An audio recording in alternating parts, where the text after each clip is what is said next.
Le divorce est acté entre Lionel Messi et le Paris Saint-Germain. L'incroyable sanction du club de la capitale française à la Pulga secoue la planète football. Bonjour à vous, chers amis téléspectateurs d'Afrique Sport. Un réel plaisir de vous retrouver dans votre revue de presse quotidienne comme d'habitude. Que vous soyez au travail ou à la maison, vous restez avec nous pour ce tour de l'actualité sportive que nous allons débuter, chers amis, avec la Coupe d'Afrique des Nations U17. Le calendrier complet et les résultats, comme vous le savez, la CAN se poursuit actuellement en Algérie et c'est la deuxième journée de cette messe du football africain avec 12 nations. Ce mardi, l'Algérie a été battue par le Sénégal sur un score de 3-0. Le Sénégal qui décroche dès l'entame la qualification en quart de finale de cette CAN U17 en deuxième journée après avoir battu le pays organisateur, l'Algérie, sur un score de 3-0. Congo et Somalie ont fait match nul, un but partout. Ce mercredi à 16h, Nigeria affrontera le Maroc et à 19h, l'Afrique du Sud va affronter la Zambie. Donnez vos pronostics, chers amis, et dites-nous l'équipe qui va remporter la victoire entre Nigeria et Maroc, Afrique du Sud et Zambie en même temps. Selon vous, quelle est l'équipe qui va remporter la CAN U17? Est-ce que c'est l'Algérie, le Sénégal? Est-ce que ce sera le Nigeria, le Maroc, et ou bien ces équipes ces 12 équipes qui participent dans cette messe du football africain? Donnez vos avis en commentaire et dites-nous l'équipe qui remportera la CAN U17. Nous allons directement du côté maintenant de l'Angleterre avec Mirosport et Star Express Sport pour revenir sur la belle victoire d'Arsenal face aux Blues de Chelsea. C'était évident, on le savait, cette équipe de Gunners d'Arsenal, never give up, comme l'a si bien titré Star Sport, avec cette équipe d'Arsenal qui retrouve le sourire après sa défaite face à Manchester City. Arsenal, après ce week-end, est revenu encore sur une série de victoires face à cette équipe de Chelsea.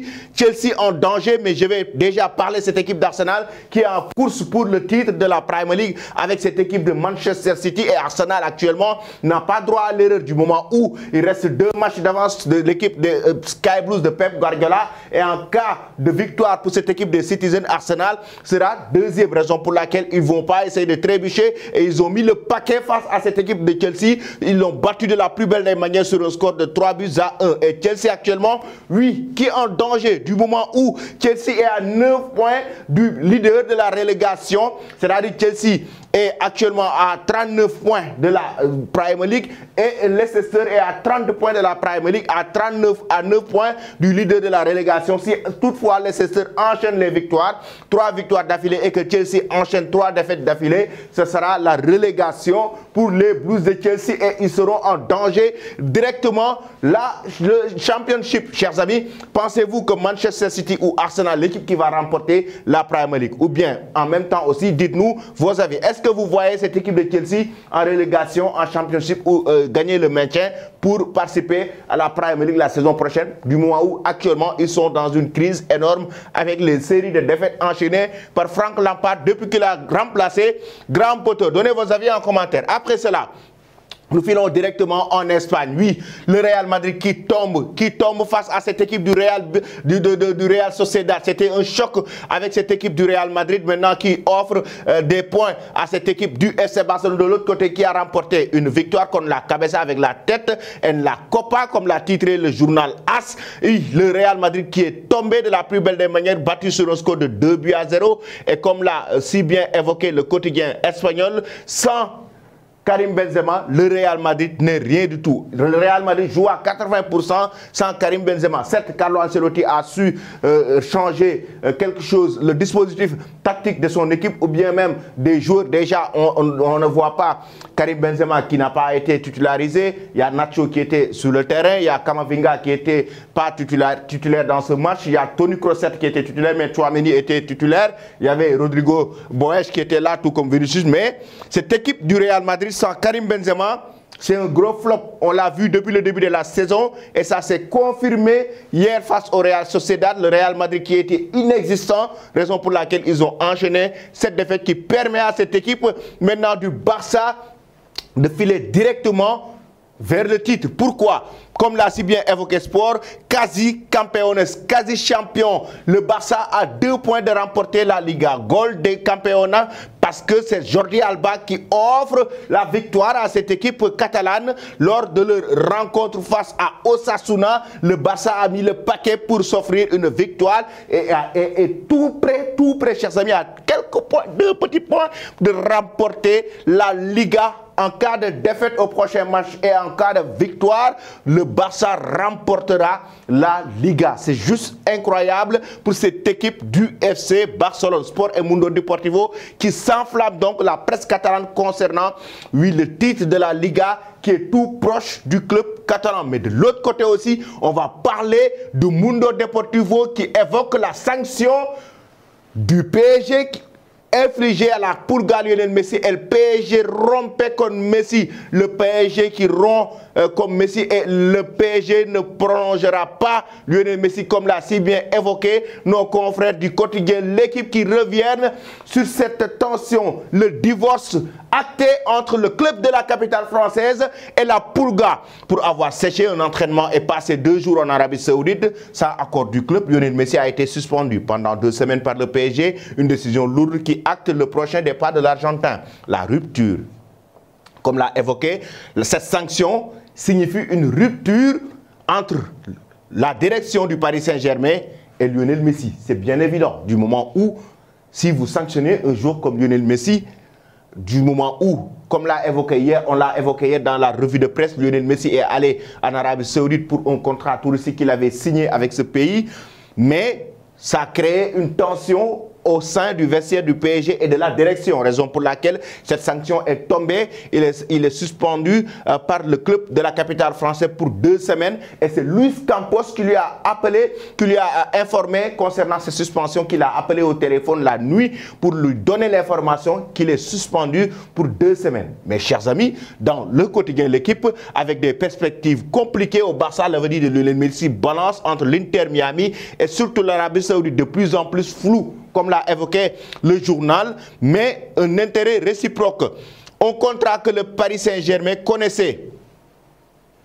Un contrat que le Paris Saint-Germain connaissait. Ça veut dire que le voyage de Lionel Messi en Arabie Saoudite était sans doute notifié du moment où le partenariat entre Lionel Messi et l'Office du tourisme d'Arabie Saoudite existait avant l'arrivée de la star argentine au PSG à l'été 2021. Le club parisien était informé de cet engagement du joueur avant de le recruter.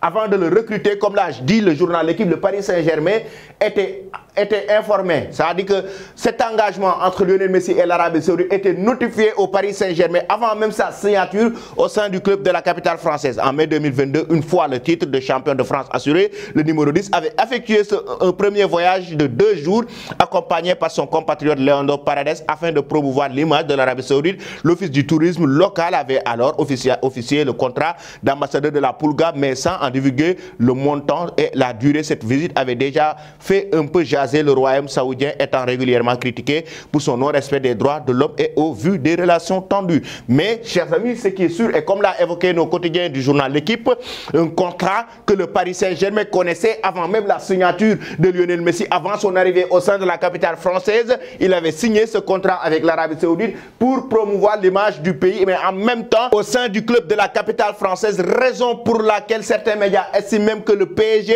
voudrait se séparer de Lionel Messi, parce que comme ce contrat que le PSG connaissait depuis longtemps, notifié depuis longtemps, même avant sa signature, et là, on pense à autre chose que plutôt que ce voyage seulement, c'est une séparation totale entre Messi et le club de la capitale française. La presse en Argentine qui crie au scandale, la nation, le compte à rebours qui commence pour cette rupture selon la nation. El divorcio entre Messi et PSG no tiene vuelta atrás, une sanction de locos comme l'a si bien évoqué Olé, une sanction de fou. Et oui, ils ne sont pas du tout d'accord avec cette sanction. Du moment où le Paris Saint-Germain connaissait ce contrat, savait que ce contrat était existant depuis quelques années entre Lionel Messi et l'Arabie Saoudite pour devenir l'ambassadeur de l'Arabie Saoudite, même si Messi a fait l'erreur de ne pas quand même avertir ses responsables ou bien ses employeurs. Il devait, quoi qu'on puisse dire, avertir la direction du PSG, mais il ne l'a pas fait, raison pour laquelle cette sanction est tombée. Et certains médias estiment que cette sanction va va au-delà même du voyage. C'est parce que la direction, Luis Campos, la direction technique Luis Campos et Christophe Galtier ne sont pas du tout d'accord avec les performances de Lionel Messi depuis son arrivée au Paris Saint-Germain. Il n'a pas remporté ces 2 ans la Ligue des Champions. Pourtant, ces 2 ans de contrat étaient pour que Messi puisse donner la Ligue des Champions à cette équipe du Paris Saint-Germain, ce qui n'a pas été fait. Raison pour laquelle les médias espagnols et argentines estiment que le PSG a profité de ces sanctions pour se séparer de Messi du moment où il n'a pas remporté de Champions League avec le club de la capitale française. Chers amis, où est-ce que Lionel Messi doit maintenant rebondir? Où Messi peut-il rebondir, comme l'a si bien évoqué le quotidien L'équipe? Le FC Barcelone sous des lourdes contraintes financières. L'Arabie Saoudite prépare la plus grosse offre jamais proposée à un joueur de football. L'Inter Miami, un intérêt réciproque. Le Barça, c'est possible, mais avec une organisation sur le plan financier. L'Arabie Saoudite qui lui prépare une grosse offre. On a vu 200 millions d'euros annuels pour Cristiano Ronaldo, peut-on voir 600 ou 400 millions d'euros pour Lionel Messi en Arabie Saoudite. L'Inter Miami avec David Beckham qu'il a toujours estimé et que Messi voudrait aussi aller jouer aux États-Unis pour préparer la Coupe du Monde 2026. Maintenant, selon vous, Messi doit-il retourner au Barça, aller en Arabie Saoudite ou aux États-Unis? Donnez vos avis en commentaire. Je vous repose la question encore une fois. Au moment où la sanction tombait, chers amis, Lionel Messi était en bonne compagnie avec sa femme Antonella et ses enfants, comme vous l'avez vu en Arabie Saoudite. C'est là, au moment où Christophe Galtier l'appelait au téléphone pour lui dire ou l'informer à propos de la sanction que le club lui a infligée, Lionel Messi était en compagnie de sa petite famille. Est-ce la rupture totale entre Messi et le PSG? Merci et très bonne journée.